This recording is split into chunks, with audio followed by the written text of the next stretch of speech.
안녕하십니까. 선교사가 쓰는 선교학개론 제15강 현대 선교의 전략과 방법 중에 토착화와 상황화입니다. 네, 어, 선교 전략 부분을 이제 들어가 보겠는데요. 많은 전략들이 있습니다. 우리는 우선 생각할 때 성령님의 인도하심 가운데 성령님의 부르심을 순종해서 하는 것이 선교인데 전략이 필요할까요? 이런 질문을 할 수 있습니다. 사실 사도행전을 보면은 그 어떤 전략도 나타나지 않습니다. 그러나 성령님의 인도하심 가운데 사도 바울의 신념과 사도 바울의 계획들, 사도 바울의 생각들, 그런 것들은 사도 바울의 사역 가운데 충분히 반영되었습니다. 그런 것들을 전략이라고 하면 어떨까요? 네. 그리고 우리는 많은 선교 역사를 갖고 있습니다.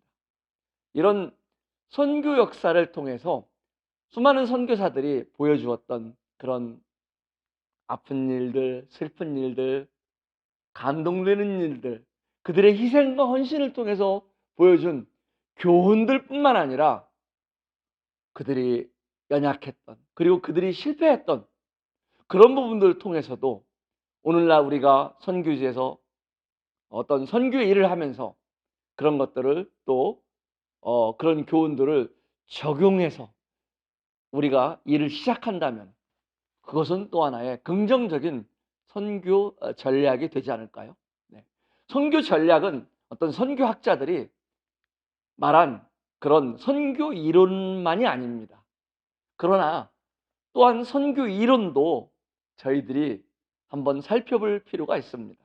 그 원리가 정말 그들의 선교학자들도 많은 경험들을 통해서 아까 말씀드렸던 그런 이전의 선교사들이 그런 실패를 통해서 이전의 선교 형태들이 바람직하지 못한 상태로 흘러갔던 그 일들을 통해서 그들은 그런 선교학자들이 이론을 만들어낸 것입니다. 그래서 우리는 선교 이론을 무시해서는 안 됩니다. 네, 그 중에 하나가 바로 선교 전략인데요. 선교 전략 중에 토착화, 상황화, 이 두 가지는 어쩌면은 가장 대표적인 선교 전략이라고 말할 수 있겠습니다. 한번 살펴볼까요? 현대 선교는 19세기 초처럼 어떤 선교사들이 정글에 들어가서 원주민들과 그렇게 살고 있지는 않습니다. 저는 네팔에 있을 때 우리 단기 선교 팀들이 네팔에 온다 하면은 꼭 제가 밀림 속의 십자가라든가 이런 짐 엘리엇에 관한 책이라든가 그다음에 허드슨 테일러의 생애 이런 것들은 읽고 오지 말라고 합니다. 왜냐하면은 허드슨 테일러의 생애, 짐 엘리엇의 어떤 그런 전기 그리고 이런 그 수많은 선교사들의 그런 전기를 읽고 교훈을 얻는 것은 좋은데 그때의 상황을 지금의 상황과 같으리라 생각하고 그들이 오는 거예요. 그래서 선교사님 생각보다 선교사님 집이 너무 좋아요. 이런 이야기를 할 수 있어요. 또 어떤 사람은 선교사님 왜 선교사님은 저 부족들과 살지 않고 도시에 살고 있어요? 이런 질문을 할 수도 있습니다. 현대 선교는 벌써 200년이 지난 지금은 많은 그런 선교지의 변화에 따라서 선교 전략도 변화되고 있습니다. 그 전략에 따라서 지금은 변화된 모습으로 또 선교사들이 세계 각곳에서 일하고 있고요. 또 선교지 여러분들이 나갈 때도 그런 변화된 이런 다양한 선교의 임하게 될 것입니다. 부족에서 살면서 그곳에서만 일한다면은 어떤 일이 생길까요? 보통 이런 GBT라든가 그런 위클리프 선교 단체는 성경 번역을 하는 단체입니다. 성경 번역을 한 부족어를 그들의 부족어로 성경을 번역하기 위해서 최소한 10년이 걸린다고 합니다. 그래서요, 그 선교지에 그 부족 마을로 들어가서 한 10년을 일하다 보면은요, 선교지에 부족 마을에 무슨 일이 생길까요? 네, 그 부족 마을에 인터넷이 들어오고, TV가 들어오고, 그들이 옷을 입기 시작하고, 그들이 축구를 시작하고, 네, 또 그들의 부족어가 아닌 그 나라의 표준어를 그들이 말하기 시작하고요. 또 그들의 자녀들이 전부 그 수도로 가서 공부를 하고요. 그 부족 마을에는 아주 노인들만 남게 되는. 이래서 부족이 해체되고 도시화되고 이런 빠른 속도의 선교 사역들이 직면하고 있습니다. 또 초기 선교는 대부분 식민지 시대로 이런 복음과 함께 이런 자국의 문화도 정말 그 발전된 문화와 함께 힘있게 들어갈 수 있었어요. 그 식민지의 통치하는 그 제국주의의 힘과 함께 같이 정말 힘있게 들어갈 수 있었습니다. 그런데 이제 점점 선교지는 바뀌기 시작했죠. 그들의 민족주의가 발달되고요. 그들의 또 자국 보호 정책이 발달되면서 그래서 기독교는 이제 또 이 선교는 점점 반대에 부딪히게 됩니다. 그럴 때 윌리엄 캐리 이후의 선교 전략은 선교 기지 전략을 사용하게 됩니다. 선교 기지라는 것은 바로 선교사가 선교지에 들어가면은 이 몇천 평 큰 땅을 사서요. 그곳에 담을 치고 교회와 고아원, 학교, 이런 병원 이런 것들을 세우고 그리고 현지인들을 고용해서 그곳에서 복음을 전하고 그곳에서 구원받으면 또 교회를 이루고 그래서 그 정말 선교 기지 내에서 선교사들이 안전하게 보호받으면서 활동했고 그 선교 기지에서 가끔씩 이렇게 바깥으로 나가면서 선교지를 경험하는 이런 형태의 선교 활동을 했습니다. 이런 선교 기지 전략은 초기에 그 당시에는 아주 그 선교지에 들어가서 보호를 받으면서요 안정적인 선교 활동을 성공적인 선교 활동을 할 수 있었습니다. 그런데 점점 문제가 생기기 시작했어요. 라이스 크리스찬이 생기기 시작한 것입니다. 직원으로 채용되었으니까 그냥 예수님 믿어주는 거예요. 그냥 구원 받아주는 거예요. 그리고 교회에 나가주는 거예요. 직원이니까. 또 선교사들과 관계로 인해서. 그래서 그들은 일요일 날은 하나님을 믿는 사람이고 또 주중에 퇴근을 하면은 그들의 가족들과 함께 있을 때는 그 선교기지 밖으로 벗어나면은 그들은 현지의 종교를 믿는 그런 썬데이 크리스찬의 일들이 생기고 말았습니다. 뿐만 아니라 선교사들은 현지의 문화를 배울 기회가 없었어요.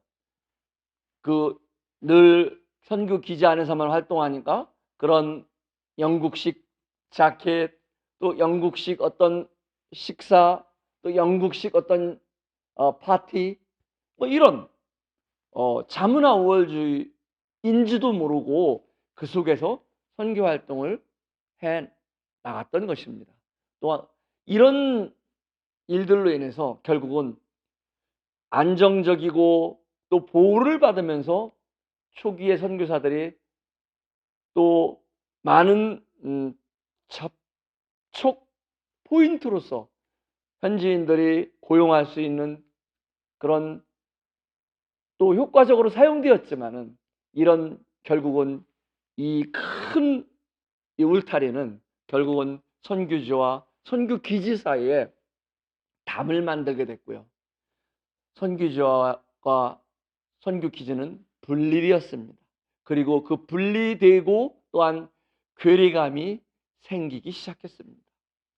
이것이 바로 토착화라는 이론이 나온 배경입니다. 이런 선교 기지 전략으로는 안 되겠구나. 그래서 어떻게 현지인들을 세우고 또 현지인들의 속으로 들어가고 또 현지인들이 스스로 자립시키고 이런 것들을 할 수 있을까? 이런 고민을 가운데 생겨난 이론이 바로 이 네비우스 선교 전략이고, 토착화, 대표적으로 토착화 이론입니다. 네비우스 선교사는 사실은 미국 장로교 소속 선교사로 중국에서 활동을 했습니다. 1856년 중국에 건너가서 이렇게 선교사로 일했지만은, 사실 큰 이런 이론을 갖고 시작했지만은 성과를 거두지 못했습니다. 그런데 이 네비우스 선교사가 안식년을 갈 때 한국에 들리게 됩니다. 그래서 한국에 들려서 이런 한국의 장로교 언더우드라든가 이런 장로교 선교사들에게 이 선교 전략을 말해줍니다. 바로 이 삼자 원리인 자립, 자치, 자전, 이 삼자 원리를 설명해주고 이양해 주게 됩니다. 그래서 이 네비우스 선교 전략은 시작한 중국보다는 오히려 한국에서 더 큰 효과를 얻었던 전략이기도 합니다. 이런 전략을 통해서 한국은 정말 놀랍게도요, 예배당을 세우는데 선교사들이 최대한 자금을 도와주지 않았습니다. 그래서 이 대표적인 사례가 바로 성미입니다. 성미. 거룩할 성, 쌀미. 아마 젊으신 분들은 못 들어보셨을 거예요. 한국 기독교 초기 성도들은요, 밥을 하기 전에, 쌀을 씻기 전에 먼저 쌀에 한 컵을 떠서 이런 항아리에 부었습니다. 그 쌀을 모아서 목회자들을 교회에 갖다 주고 목회자들을 공개했습니다. 목회자들이 그 쌀을 통해서, 그 쌀을 팔아서, 쌀을 먹고 쌀을 팔아서 생활할 수 있었던 것입니다. 선교사들이 도와준 것이 아니라 스스로 이렇게 한 것입니다. 또한 그들은 예배당을 지을 때도 초기 일부를 제외하고는 정말 많은, 대부분의 이런 한국 초기의 예배당들이 한국인들 스스로 이렇게 헌금을 통해서 예배당을 지었던 것입니다. 그리고 초기에 한국인 기독교 지도자들에게 선교사들은 정말 빠른 속도로 이양을 해주고 그들의 나라로 돌아갔습니다. 이것이 한국에 미친 영향들입니다. 이 전략을 저희는 선교지에서 오늘날에도 활용할 수 있을 것입니다. 네비우스 정책에 9가지 포인트가 있는데요. 첫 번째로는 각계각층에 접근하여 전도하라는 것입니다. 인도에서는 영국이 식민지 통치를 통해서 그렇게 힘있게 전도를 했는데 불구하고 주로 이런 하층 천민 카스트들이 기독교를 받아들였습니다. 그러자 식민지 통치가 끝나고 나서도 인도는 어떻습니까? 지금도 대표적인 힌두 국가인 것입니다. 이 하층민들도 중요합니다. 그러나 그런 상층민들에게 접근하지 못하고 하층민들에게만 접근했을 때 재생산이 이루어질 수 없었던 것입니다. 이 자립, 자치, 자전이 이루어지지 못했던 것입니다. 두 번째는 자기 증식의 원리입니다. 제자화의 기초입니다. 제자화를 하지 않으면은 선교사가 떠났을 때 그 선교지는 정말 남아있는 것이 없을 수 있습니다. 세 번째는 자치의 원리입니다. 선교사가 교회 지도자가 되지 않고요. 부족해도 현지인들을 교회 지도자로 세우고 또 그 교회 지도자를 뒤에서 도와주는 역할을 하는 것입니다. 그리고 그 교회 지도자가 섰을 때 선교사는 모든 권한을 위임하고 떠나는 것입니다. 네 번째 네비우스 정책의 포인트는 자립의 원칙입니다.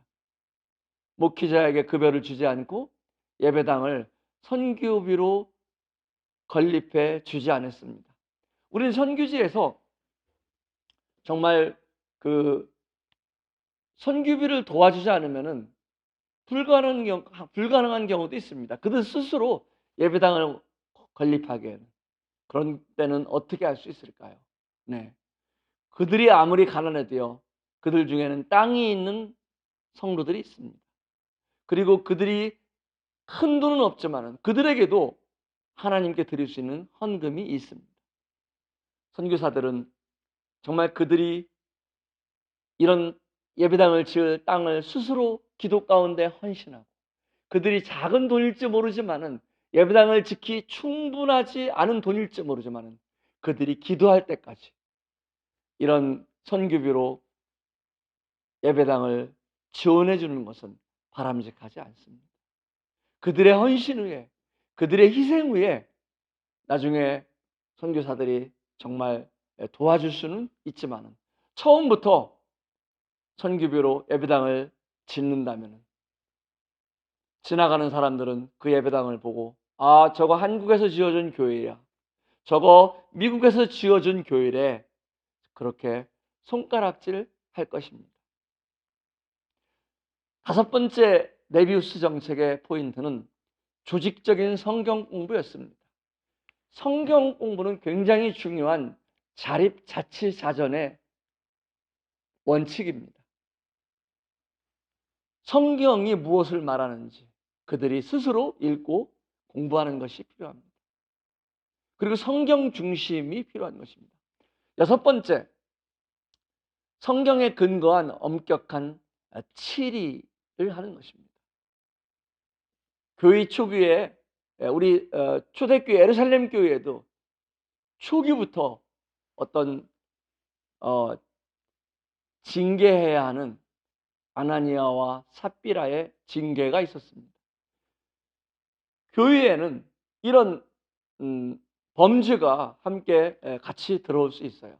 그래서 어떤 또 교회에는 이런 이방 종교가 같이 들어올 수 있습니다. 그때 치리하지 않으면은 혼합주의에 빠지기 쉽습니다. 토착화와 상황화의 가장 큰 위험한 부분이 바로 혼합주의인 것입니다. 그래서 성경에 근거한 엄격한 치리도 같이 가야 되는 것입니다. 일곱 번째, 다른 지역교회와의 연합입니다. 오늘날도 선교지를 보면은 경쟁하고요, 선교사들끼리 또 중복되고요. 얼마나 피해가 많이 발생되고 있습니까? 정말 이런 지역교회와 연합해서 할 때 사실 지역교회는 각각 독립적으로 존재하지만은 하나님의 우주적인 교회는 하나인 것입니다. 그 교회가 연합해서 함께하는 것들이 필요합니다. 여덟 번째는 법적, 정치적 문제는 간섭하지 않는 거였습니다. 선교사들이 이런 법적, 정치적 문제에 관여하게 되면은 한없이 교회가 정치의 변화에 따라서 때로는 유리하지만은 때로는 불필요한 핍박을 받을 수 있습니다. 아홉 번째는 선교사 간의 협력인 것입니다. 선교사들은 결코 경쟁과 또 그다음에 질투하고 시기하는 이런 대상들이 아닙니다.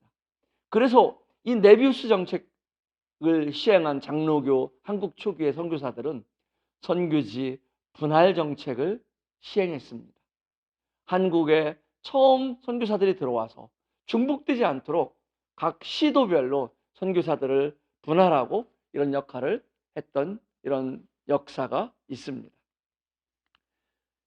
토착화는 바로 자립자치자전, 그들의 현지 리더십을 세우는 거라면은 상황화는 무엇일까요? 상황화는 바로 그들의 문화 속으로 들어가는 것입니다. 복음이라는 이런 컨텐츠 알맹이는 변함이 없지만은 그들의 문화 속으로 들어가서 그들의 문화의 옷을 입고 들어가는 것입니다. 이 상황화는 1972년 대만의 선교 신학자인 슈키코라는 신학자를 통해서 또 삽세즈만이라는 신학자를 통해서 발표가 되었는데요. 성경적 진리의 타문화적 전달이다, 이런 표현을 하였습니다. 타문화 속에서 복음이라는 변하지 않는 컨텐츠를 어떻게 효과적으로 전할 수 있을까, 이런 부분을 발표한 것입니다. 성경이 텍스트라면은 상황은 컨텍스트인데, 이 텍스트는 변함이 없지만은 이런 상황, 컨텍스트는 많은 변화가, 많은 옷과 같습니다. 많은 다른 옷을 입고 선교지에 들어가는 것입니다. 이런 부분들도 역시 20세기 중반까지만 해도 서구 교회들은 그들의 단일 문화 접근 방식으로 들어갔어요. 그때 선교지에서 무슨 일이 생겼습니까? 자문화 우월주의가 생겼고요. 그런데 더 이상 선교지는 그런 것들을 용납하지 않았습니다. 그들의 민족주의 사상이 강하게 나타나면서요, 서구 선교사들을 배척하기 시작했습니다. 그래서 자기의 언어와 자기의 문화와 역사를 중요시하는 분위기가 형성되면서 이 상황화라는 이론은 더 중요하게 되었던 것입니다. 오늘날에도 마찬가지겠죠. 이 상황화를, 이 이론을 요약해 보면요, 역동적 등가 번역, 역동적 등가 교회, 역동적 등가 회심, 이 세 가지로 말할 수 있습니다. 참 어려운 단어예요. 이 선교 신학자들은 참 어려운 단어를 많이 쓰는 것 같아요. 저희 같은 선교사들은 이거 뭐지? 근데 정말 다이나믹한, 그러면서도 뭡니까? 가치가 변하지 않는, 다이나믹하게 유동성을 갖고 들어가되 그 안에 있는 알맹이는 변하지 않는, 이런 것이 바로 역동적 등가라는 뜻입니다. 그래서 역동적 등가 번역, 어떻게 적용할 수 있을까요? 아프리카에서는요, 아프리카 서부 지역에서는 이 성경에 그 세리가 예수님 앞에 와서 가슴을 치며 나는 죄인입니다, 그렇게 고백했잖아요. 근데 서부 아프리카에서는 가슴을 친다는 것은 나는 짱이야, 이렇게, 나는 이거야 라고, 대장이야, 이렇게, 이런 문화예요. 근데 그들에게 이해가 될까요? 왜 울면서 나는 짱이야 이럴까? 아프리카 서부에서는요, 슬피 울 때는요, 그들의 머리를 쳤습니다. 이런 것들을 고려할 때 원어적으로는 가슴을 치며지만은 그 밑에 각주에 아프리카에서는 머리를 치며, 이렇게 각주를 단다면은 아프리카 사람들이 이 성경을 원래의 의미를 바꾸지 않게 하면서도 성경의 의미를 더 이해할 수 있겠죠. 이것이 역동적 등가 번역입니다. 역동적 등가 교회는 무엇일까요? 저는요, 어느 날 그런 생각을 해봤어요. 왜 한국의 교회가 그렇게 뾰족하게 종탑을 세워야 되지? 그렇게 높게 도시마다 종탑을 세워야 되지? 서구 유럽의 문화가 한국에 그대로 들어온 것입니다. 교인은 에클레시아, 하나님의 몸된 교회인데 그들의 서구 유럽의 문화까지도, 예배당의 문화까지도 그대로 한국에 들어왔어요. 우리는 똑같이 아프리카에 가서 그런 교회를 세울 수 있을까요? 네, 세울 수 있다는 것입니다. 네팔에 가서 그런 교회를 세울 수 있다는 것입니다. 그래서 그런 교회를 세우지 말고 그들의 문화에 맞는, 그들의 건축 양식에 맞는 교회를 세우라는 겁니다. 그것이 예배 순서도 마찬가지겠죠. 한국 스타일로 하는 것이 아니라 그들의 스타일에 맞춰서, 그들의 문화에 맞춰서 성경의 내용, 변함없는 내용들을 전하고 성경의 변함없는 내용대로 세우라는 것입니다. 세 번째, 역동적 등가 회심. 이것은 정말 구원받는 하나님의 역사는 동일하지만은 그들에게 있어서 예를 들자면 침례라든가 이런, 아니면 그들에게 어떤 그런 구원받기까지 그런 과정들, 이런 것들이 쉽지 않은 나라가 있을 수 있어요. 무슬림 국가 같은 데에서는 그렇게 쉽게 자기 신앙을 고백하고요. 또 공산권 같은 나라에서는 그렇게 쉽게 자기의 신앙을 공개적으로 말할 수가 없겠죠. 이런 부분들을 각 나라별로, 성경적 원리는 동일하지만 각 나라별로 이런 문화를 고려해서 선교하는, 이런 것이 바로 상황화의 포인트입니다. 그런데 이런 상황화는 항상 혼합주의와 문화 상대주의에 빠질 수 있다는 거예요. 그들의 문화를 존중하다, 무조건 존중하는 것이 문화 상대주의입니다. 또 그들의 문화와 성경의 문화를 같이 짬뽕, 같이 섞는 것이 혼합주의겠죠. 이런 혼합주의에 빠지면은 큰일 나겠죠. 열왕기하 17장 33절에서도 이와 같이 그들이 여호와도 경외하고 또한 어디서부터 옮겨왔든지 그 민족의 풍습대로 자기의 신들도 섬겼더라. 이스라엘의 하나님과 이방신이 섞여가는 거예요. 그래서 그들은 타락의 길로 가게 되었던 것입니다. 이것이 혼합주의입니다. 그리고 또 이스라엘 백성들은요, 사무엘상 8장 5절에 보면은 우리도 다른 나라와 같이 왕들을 세우게, 그 왕들이 우리를 다스리게 해주세요. 남의 나라의 제도를 요구하는 것입니다. 다른 나라의 제도가 더 좋아 보이는 거예요. 우린 선교사가 탈문화를 하고 그들의 문화를 존중해야 한다고 해서 그들의 이방적인 문화, 이교도적인 문화까지도 그냥 받아들인다면 우리는 문화 상대주의에 빠질 수 있다는 것입니다. 이것이 혼합주의와 문화 상대주의 부분이고요. 이 부분을 토착화와 상황화라는 것은 우리 선교 전략의 중요한 부분이지만은 이 두 가지 부분을 조심해야 된다는 겁니다. 감사합니다.